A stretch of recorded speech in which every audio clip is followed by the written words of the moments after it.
Today, I want to talk to you about that podcast intro that you're agonizing over and wondering how long it should be. Stick around, I'll give you the answer.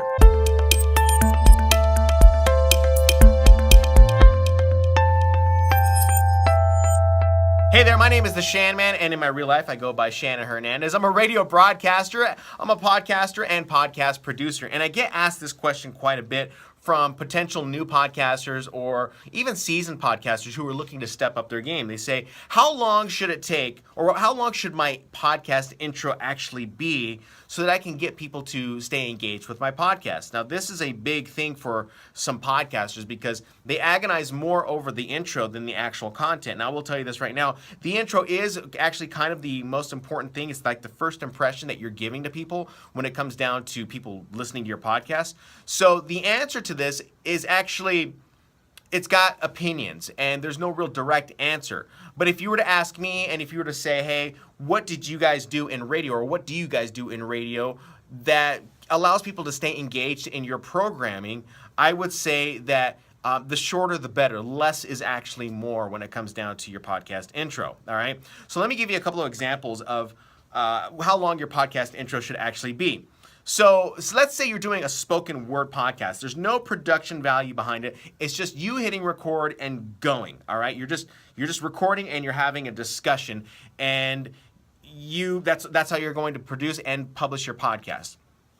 Well, research has told us that when people tune into us and listen to anything, whether it be a presentation, whether that be someone talking to you in a conversation, whether that be just listening to some music, it takes about 8 seconds before someone figures out whether or not they're going to continue listening or tune out. All right, and that's just research that is done time and time again.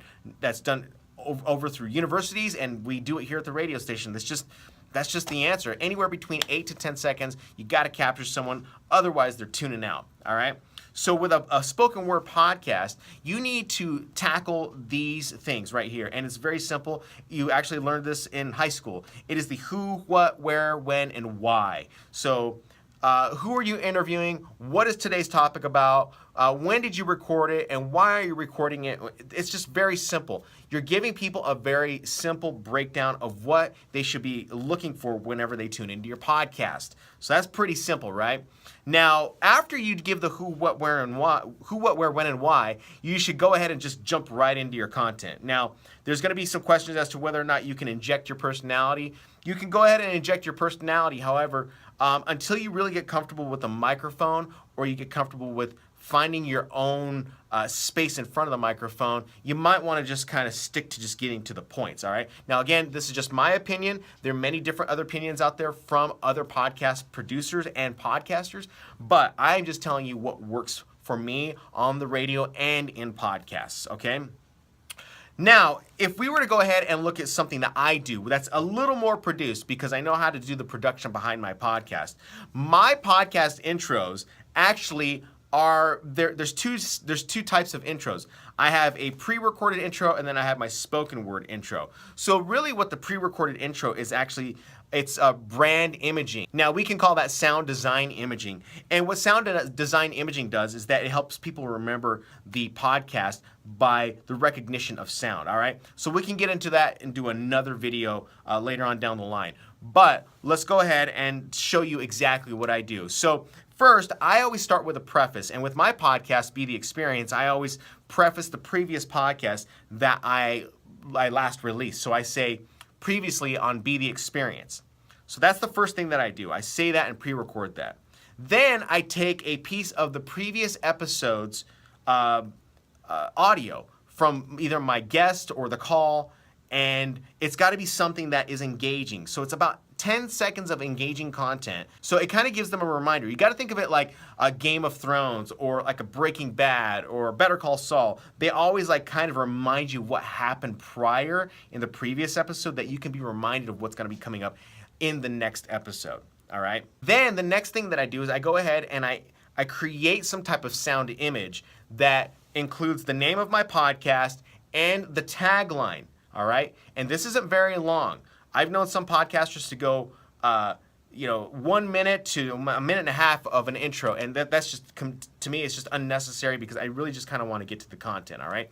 So I have the name of my podcast and the tagline real briefly. I sound design it, and then I create some music that I embed underneath all of that, and then it trails into this spoken word intro, okay? That's where I introduce people into my podcast, and I say, hey guys, welcome to the Be The Experience podcast. I'm your host, the Shan Man. Today we're going to be talking with Gary, who is an expert in blank.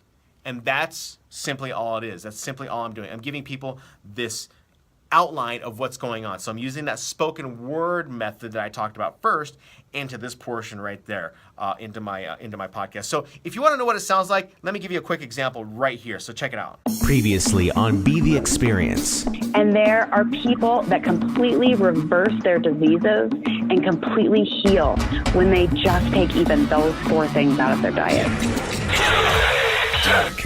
Liberate. Be The Experience.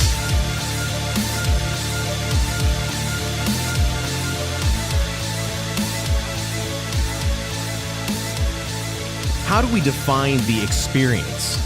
I want you to ask yourself that question right now, but I don't want you to think about answering it. It's not a rhetorical question.